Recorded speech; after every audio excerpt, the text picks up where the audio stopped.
How to create a OneNote template. Really easy and simple.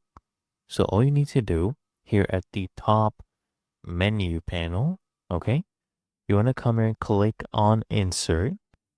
So go ahead and click on this option and you will see a bunch of options popping up down here. And here you see page templates, okay?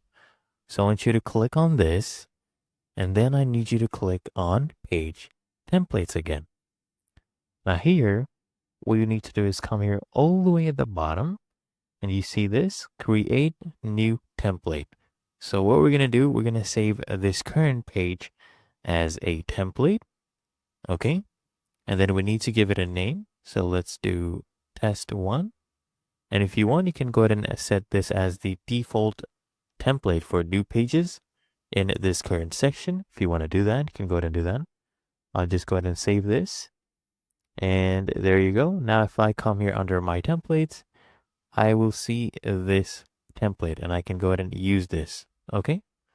Really that easy and simple.